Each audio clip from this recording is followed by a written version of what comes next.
Hello students, कैसे हो आप। हम पढ़ रहे हैं चैप्टर कॉन्ग्रेंस ऑफ ट्रायंगल्स। तो इसमें हमने इंट्रोडक्शन देख लिया कि कॉन्ग्रेंस क्राइटेरिया किसे कहते हैं। फिर हमने एक्सरसाइज 7.1 की। आज हम देखेंगे कि ट्रायंगल्स को हम कैसे कह सकते हैं। अगर आपके पास दो ट्रायंगल्स हैं, हम कैसे कह सकते हैं वो कॉन्ग्रेंट है।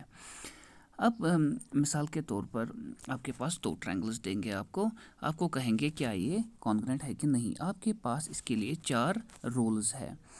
तो वो 4 रूल्स क्या है, मैं आपको उस डिटेल के साथ समझाता हूँ। पहला रूल है SSS क्राइटेरियन। तो SSS का मतलब क्या होता है। S मतलब साइड, दूसरा SP मतलब साइड, और एक S मतलब साइड, यानी कि 3 साइड्स का ये क्राइटेरिया होता है।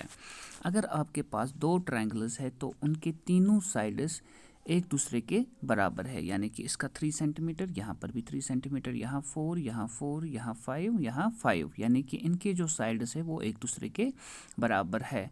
अगर 3 sides of one triangle are equal to 3 corresponding sides of another triangle, then triangles are congruent। अब यहाँ पर देखो 5 सेंटीमीटर है, यहाँ पर भी 5 सेंटीमीटर। अब ज़रूरी नहीं है यहाँ पर 3 सेंटीमीटर है तो यहाँ पर ही 3 सेंटीमीटर होगा, यहाँ पर भी 3 सेंटीमीटर हो सकता है। लेकिन रूल है कि 3 साइड्स, इस ट्रायंगल के 3 साइड्स दूसरे ट्रायंगल के बराबर होने चाहिए। अब मिसाल के तौर पर सेकंड एग्जांपल है, यहाँ 5 सेंटीमीटर है तो यहाँ पर भी 5 है। 4 यहाँ है लेकिन 4 यहाँ पर है। 6 सेंटीमीटर यहाँ पर भी है, 6 सेंटीमीटर यहाँ पर भी है। तो यहाँ आप सीधे लिख सकते हो triangle ABC is congruent to triangle PQR। लेकिन यहाँ पर आप क्या लिखोगे, जो दूसरा एग्जाम्पल है इसकी, देखो ए के साइड में कौन कौन से साइड आ रहे हैं, 5 और 4। यहाँ पर आप देखो 5 और 4 किसके साइड में आ रहे हैं, यानी कि क्यू के। यहाँ से 5, यहाँ से 4, तो आप लिखोगे triangle ABC is congruent to. Congruent की कैसे हम लिखते हैं, ये साइन इज इक्वल टू और उल्टा S, ठीक है। तो आप लिखोगे triangle ABC is congruent to triangle Q। तो फिर B के यहाँ पर B है, B के साइड में क्या क्या आ रहा है, 5 और 6। यहाँ 5 और 6 कहाँ पर आ रहा है, P के साइड में। तो QP और फिर R बचता है। तो triangle ABC is congruent to triangle QPR। इस कॉन्ग्रुएंस में आपको ये चीज़ ख्याल रखनी होती है कि आप कॉरस्पॉन्डिंग साइड्स दिखा रहे हो ट्रायंगल के। ऐसे ही आप कोई भी साइड नहीं लिख सकते। आप सीधे नहीं लिखोगे triangle ABC is equal to triangle PQR। आप देखोगे पहले उसके कॉरस्पॉन्डिंग साइड्स क्या है, जैसे मैंने आपको समझाया कैसे निकालते हैं। फिर आता है SAS कॉन्ग्रेंस क्राइटेरियन। S का मतलब साइड, A का मतलब एंगल, S का मतलब साइड।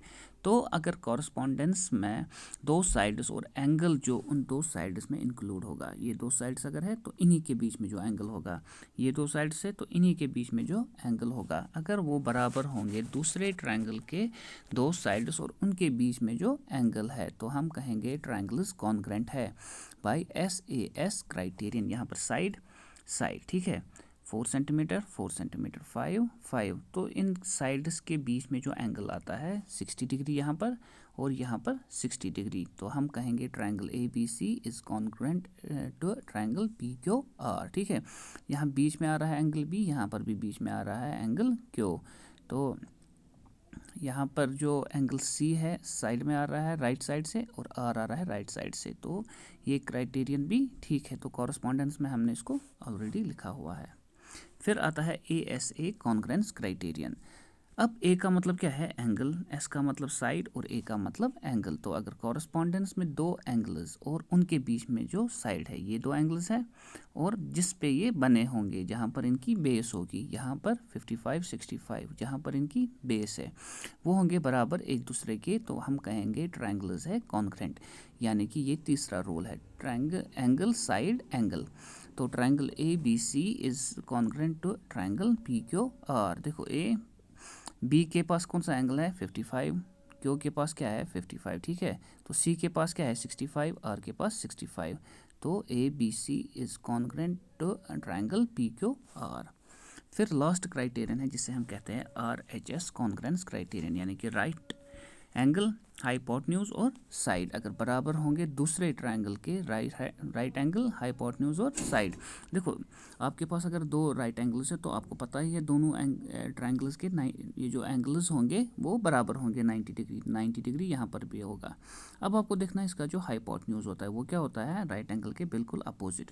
यहाँ पर भी 8 सेंटीमीटर है, यहाँ पर भी 8 सेंटीमीटर हो गया, और पी हो गया, एच पी हो गया, अब बचता है एस। तो साइड कैसे हम देखेंगे, यहाँ पर भी 3 सेंटीमीटर है, यहाँ पर भी 3 सेंटीमीटर है। अब अगर ये 3 सेंटीमीटर यहाँ पर है, अगर ये वाला 3 सेंटीमीटर यहाँ होता तो उससे भी कोई फ़र्क नहीं पड़ता। साइड इक्वल आना चाहिए, हाइपोटेन्यूज इक्वल आना चाहिए और राइट एंगल होना चाहिए ट्रायंगल में, तब हम कहेंगे triangle R P Q is congruent to triangle A B और सी। तो ये 4 रूल्स आप याद रखोगे। कौन कौन सा रखोगे? पहला ही आता है एस एस एस, ठीक है, साइड साइड साइड। फिर आता है S A S, side angle side. फिर आता है A S A, angle side angle. और फिर लास्ट में आता है R H S, right angle, hypotenuse और साइड। तो अगर आपको कोई कहेगा एंगल एंगल एंगल कोई क्राइटेरिया है, आप कहोगे नहीं है, ठीक है। तो ये चीज़ आप याद रखना। मैं आपको अभी ये क्लास सेंड कर रहा हूँ, अच्छे से पढ़ना।